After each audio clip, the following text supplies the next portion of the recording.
ካልደርለሩ ሌጎ ገዳይ ሞንሮቪያ ላይቤሪያ መስከረም 26 2012 ዓ.ም። የምዕራብ አፍሪካ የባህር ጠረፍ ከተማ የሆነችው ሞንሮቪያ በዚያ ምሽት በከባድ የትሮፒካል ዝናብ እየተገረፈች ነበር። ከሰማይ የሚወርደው ውሃ የቆርቆሮ ጣራዎችን ሲደበድብ እንደ ጥይት ይጮሃል። አየሩ በእርጥበት፣ በባህር ጨው ሽታና በናፍጣ ጢስ ታፍኗል። መብራት አልፎ አልፎ ይጠፋል። ከተማዋ በጨለማ ትዋጣለች። በዚህ ድቅድቅ ጨለማና ዝናብ ሽፋን ስር ግን አንድ ታሪካዊ ክስተት ሊፈጸም ነው። በከተማዋ ዳርቻ በሚገኝ ዘ ሮያል ሆቴል በተባለ ቦታ አንድ ሰው በሎቢው ውስጥ ተቀምጧል። ይህ ሰው ለቦታው እንግዳ ነው። መልኩ ፈረንጅ ነው። የሰውነት መጠኑ በጣም ግዙፍና ወፍራም ነው። አለባበሱ ግን እንደ አንድ ሀብታም ቱሪስት ወይም የቢዝነስ ሰው አይደለም። ያረጀ ቲሸርት፣ የኪስ ቦርሳ፣ ሰውነትን የሚያወጡ ሰፋፊ ካርጎ ቁምጣዎችና ቀላል የፕላስቲክ ስሊፐር አድርጓል። ፀጉሩ እየሸሸ ነው። ፊቱ በላብ ወስዷል። ይህ ሰው በዓለም ላይ ካሉ እጅግ ብልህ የኮምፒውተር ፕሮግራመሮች አንዱ ነው እና በተመሳሳይ ጊዜ በ21ኛው ክፍለ ዘመን ቀጣዩ እጅግ ጨካኝ የወንጀል አለቆች ዋናው ፖል ካልደርለሩ ነው። ፖል እዚህ የተቀመጠው ለረፍት አይደለም። እሱ የሚያውቀው አንድ የኮሎምቢያ የአደንዛዥ ዕፅ ካርቴል ተወካይ ወይም ፔፔን ለማግኘት እንደመጣ ነው። የዓለምን ግማሽ በኮካይን ለማጥለቅለቅና በምትኩ የላቀ ቴክኖሎጂ ለካርቴሉ ለመሸጥ አቅዷል። እቅዱ ብደት ይመስላል። ነገር ግን ላይቤሪያን እንደ መሸጋገሪያ ጣቢያው በመጠቀም የአፍሪካን ባለስልጣናት በጉቦ ገዝቶ የራሱን ግዛት ለመፍጠር ወስኗል። ሆኖም ግን ፖል የማያውቀውና በዚያች ቅጽበት ሊያውቀው የማይችለው አንድ እውነት አለ። እሱም ይህ ምሽት የህይወቱ የመጨረሻው የነጻነት ምሽት መሆኑን ነው። በሆቴሉ ዙሪያ በጨለማ ውስጥ የላይቤሪያ ልዩ ኃይል ወታደሮችና የአሜሪካ የጸረ አደንዛዥ ዕፅ ልዩ ወኪል አባላት እንደ ድመት አድፍጠዋል። ልባቸው በኃይል ይመታል። ጣቶቻቸው በቃታዎቻቸው ላይ ናቸው። ምክንያቱም የሚጠብቁት ተራ ሰው አይደለም። ይህ ሰው የግል ጦር ያለው በአንድ ጠቅታ ወይም የኮምፒውተር ክሊክ ፍጥነት ብዙ ሰዎችን ማስገደል የሚችልና የዲጂታል ሊቅ የተባለ አደገኛ ሰው ነው። ኦፕሬሽኑ የተመራው በዲኢኤ ወኪሎች ቢሆንም ቁልፉ ግን ክህደት ነበር። ፖለሩ በቴክኖሎጂው አይያዝም ነበር። የሱ ላፕቶፕ በራሱ በፈጠረው የኢንክሪፕሽን ቁልፍ የታጠረ ነው። ስልኮቹ የተመሰጠሩ ናቸው። እሱን ከማኒላ ፊሊፒንስ ምሽጉ አውጥቶ ወደዚህ የላይቤሪያ ዝናብ ያመጣው የራሱ ታማኝ ሰው ክህደት ነው። ለዓመታት የፖል ቀኝ እጅ ሆኖ ሲሰራ የነበረው ሰው በአሜሪካ የጸረ አደንዛዥ ዕፅ አባላት ተይዞ ምርጫውም ወይ ዕድሜ ልክ ትበሰብሳለህ ወይ አለቃህን አሳልፈህ ትሰጣለህ የሚል ነው። ያ ሰው አለቃውን መረጠ።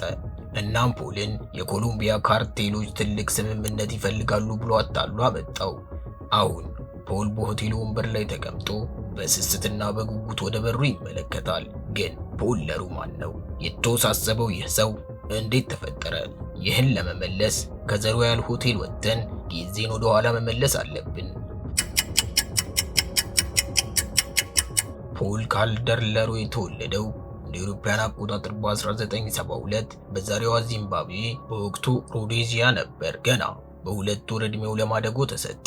ይህ የመተው ጠባሳ በፖል ስብዕና ላይ ትልቅ አሻራ ጥሏል። አሳዳጊ ቤተሰቦቹ በዚምባብዌና በኋላም በደቡብ አፍሪካ የሚኖሩ ሀብታም ባይሆኑም ደግ ሰዎች ነበሩ። አባቱ የማዕድን ስራ አስኪያጅ ነበር። ነገር ግን ፖል ከቤተሰቡ ጋር ስሜታዊ ትስስር አልነበረውም። በአስራዎቹ ዕድሜ ውስጥ እያለ አሳዳጊ ወላጆቹ እውነቱን ነገሩት፣ እሱ የማደጎ ልጅ እንደሆነ። ይህ ዜና ለፖል ድንጋጤ ሳይሆን እንግዲያውስ ለዚህ ነው ለማንም ግድ የማይሰጠኝ የሚል ማረጋገጫ ነበር የሆነለት። ይህ የመጀመሪያው የህይወት ጠባሳው ነበር። አልተፈለግኩም የሚለው ስሜት በውስጡ ጥልቅ የሆነ ባዶነትን ፈጠረ። አሳዳጊ ቤተሰቦቹ ጥሩ ሰዎች ቢሆኑም ፖል ግን ሁል ጊዜ ብቸኛ ነበር። ከሰዎች ጋር አይግባባም፣ አይጫወትም፣ አይስቅም።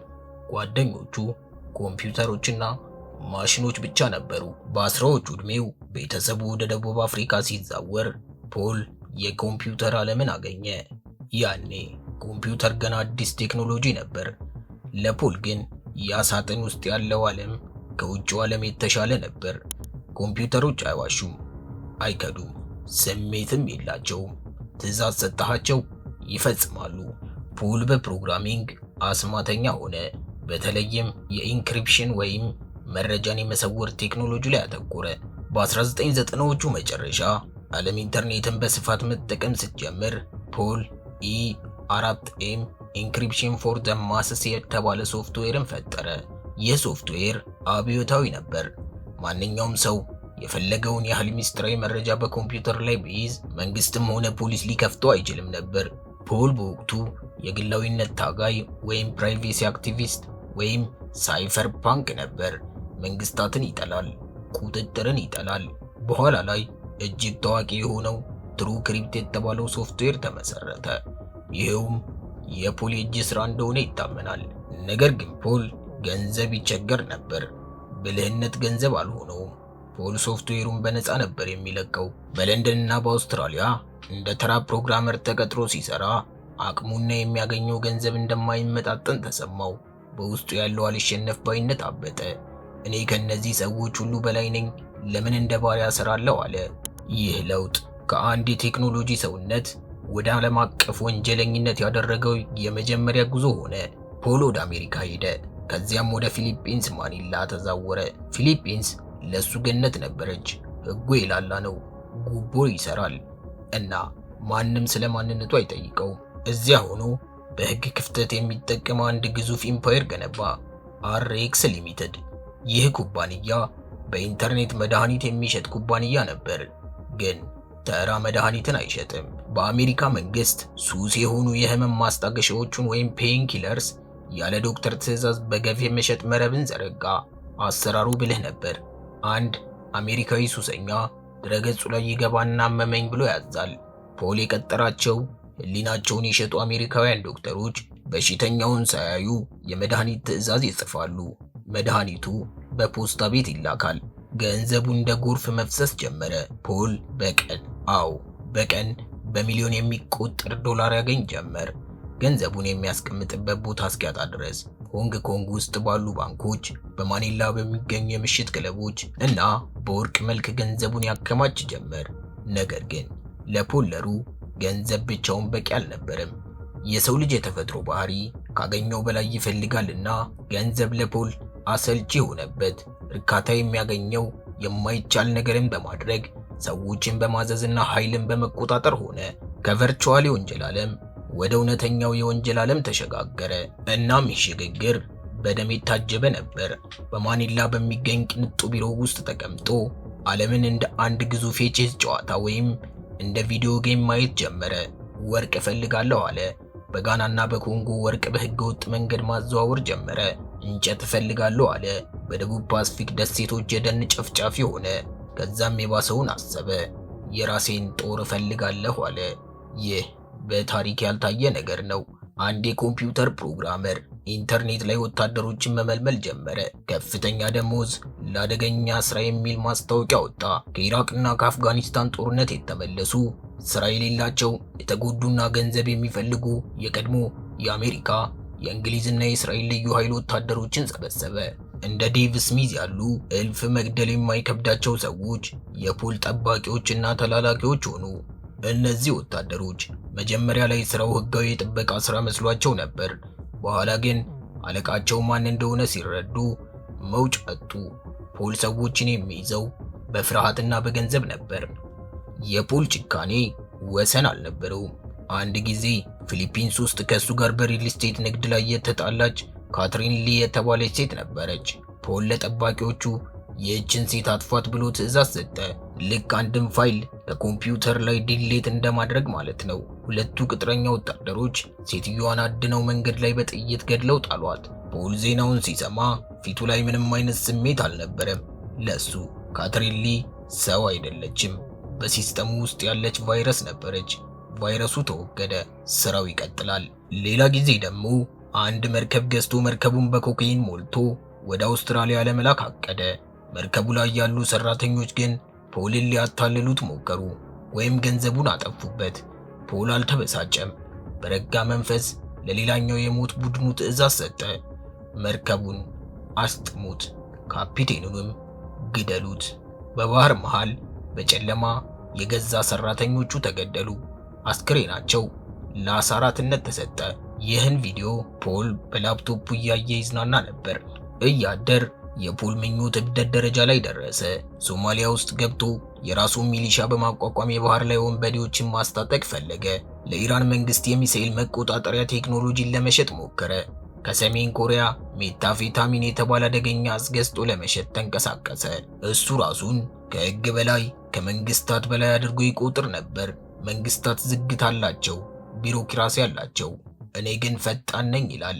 እኔ የ21ኛው ክፍለ ዘመን ወንጀለኛ ነኝ የሚል ነበር። ነገር ግን እንደ ማንኛውም አምባገነን የፖል ውድቀት የመጣው ከናቀው አቅጣጫ ነበር፣ ከሰዎች። ፖል ማሽኖች አይከዱም ብሎ ያምን ነበር፣ ሰዎች ግን ይከዳሉ። በዙሪያ የሰበሰቧቸው ነፍሰ ገዳዮችና ወንጀለኞች ፖልን የሚታዘዙት ስለሚወዱት ሳይሆን ስለሚፈሩት ወይም ስለሚከፍላቸው ነበር። ገንዘቡ ሲዘገይ ወይም ስራው ከልክ በላይ አደገኛ ሲሆን ታማኝነታቸው መሸርሸር ጀመረ። የዲኤ ወኪሎች ይህን ክፍተት አገኙ። የፖልን ዋነኛ ሰው አጠመዱት። እናም ያ ሰው ፖልን ወደ ላይቤሪያ ወጥመድ መራው። ወደ ሞንሮቪያው ሆቴል እንመለስ። ፖለሩና የኮሎምቢያው ተወካይ ፔፔ ንግግራቸውን ጨርሰዋል። ፔፔ ፖል የጠየቀውን ሁሉ እንደሚፈጽምለት ቃል ገባለት። ፖል ረክቷል። ከመቀመጫው ተነስቶ ጥሩ እንግዲህ ወደ ስራ እንግባ አለ። ልክ ይህም ብሎ ወደ ሆቴሉ መውጫ ሲራመድ የሆቴሉ ዋና በር በኃይል ተከፈተ። ከውጭ የገባው እርጥበትና ቀዝቃዛ አየር ብቻ አልነበረም። የታጠቁ የላይቤሪያ ፖሊሶችና የአሜሪካ ዲኢኤ ወኪሎች መሳሪያዎቻቸውን ደግነው ገቡ። የፖሊስ እጅህን ወደ ላይ እንዳትንቀሳቀስ የሚል ጩኸት ሎቢውን አናወጠው። ፖል ደነገጠ። ያ ሁሉ ግዙፍ አካሉ ተንቀጠቀጠ። ላፕቶፑን ለመዝጋት፣ ስልኩን ለመስበር ወይም ለግል ጦሩ ለመደወል ጊዜ አልነበረውም። አለባበሱ፣ ያ ቁምጣና ሲሊፐር በዚያች ቅጽበት ይበልጥ አስቂኝና አሳዛኝ አደረገው። የዓለም ወንጀለኛ አለቃ ሳይሆን መንገድ የጠፋው ቱሪስት መስሎ ነበር። እጆቹን ወደ ላይ አነሳ። ወኪሎቹ በፍጥነት ጠምዝዘው ያዙት። ካቴናው እጁ ላይ ሲያርፍ የብረት ድምፅ ሰማ። ያ ድምፅ የግዛቱ መፍረስ ድምፅ ነበር። ፖልን በመኪና ጭቀው ወደ አየር ማረፊያ ወሰዱት። እዚያ በድብቅ የተዘጋጀ የአሜሪካን አውሮፕላን ይጠብቀው ነበር። ወደ ኒውዮርክ በሚደረገው በረራ ላይ ፖል አሰበ፣ ዝም አለ። የእሱ አይምሮ አሁንም እንደ ኮምፒውተር ይሰራ ነበር። ሁኔታውን አሰላሰለ። ዝም ብዬ ከተከራከርኩ መረጃዎቹ በጣም ብዙ ናቸው፣ እድሜ ልክ በሰብሳለሁ፣ ብተባበር ሲል አሰበ። ፖለሩ ልክ ኒውዮርክ እንደደረሰ ከቪክቶር ቡት በተለየ መልኩ ወዲያውኑ መዘመር ጀመረ። ለወኪሎቹም እንዲህ አላቸው፣ ምን እንደምታውቁ አውቃለሁ፣ የማታውቁትን ግን እኔ ነግራችኋለሁ አለ። እናም ሁሉንም ዘረገፈው። ስለ ቀጠራቸው ነፍሰ ገዳዮች ስም ዝርዝር ሰጠ። ስለ ጉቦ የሰጣቸው የአፍሪካና የኤስያ ባለስልጣናት ተናገረ። ስለ ደበቀው ወርቅ፣ ስለ አስክሬኖች ቦታ፣ ስለ ሜታፌሚን ላብራቶሪዎች ሁሉንም ተናገረ። ስለ ደበቀው ወርቅ፣ ስለ አስክሬን ቦታዎችና ስለ ሜታፌታሚን ላብራቶሪዎች ሁሉንም ተናገረ። የሱ ምስክርነት በዓለም ዙሪያ መሬትን አንቀጠቀጠ። ጆሴፍ ሃንተር ወይም ራምቦ የተባለው ዋና ነፍሰ ገዳዩን ጨምሮ በርካታ ሰዎቹ ተያዙ። ፖል ለራሱ ሕይወትና ለቅጣት ማቅለያ ሲል የገነባውን ግዛት በገዛ እጁ አፈረሰው።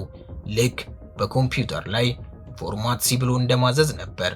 ሁሉንም ጠራረገው። ፍርድ ቤቱም የፖልን ትብብር ከግምት ውስጥ አስገባ። ነገር ግን የሰራው ወንጀል፣ ያዘዘው ግድያና ያጠፋው ሕይወት በጣም ብዙ ነበር። ዳኛው 25 ዓመት እስራት ፈረዱበት። ፖል አሁን በእስር ቤት ውስጥ ነው። ምናልባት አሁንም በጭንቅላቱ ውስጥ አዳዲስ ኮዶችን እየጻፈ ወይም ያለፈ ሕይወቱን እያሰላሰለ። የፖለሩ ታሪክ የሚያስተምረን ዘመናዊና አስፈሪ እውነት አለ። የዛሬው ዘመን ወንጀለኛ ፊቱ ላይ ጠባሳ ያለበት ሲጋራ የሚያጨስ ወሮ በላ መሆን የለበትም።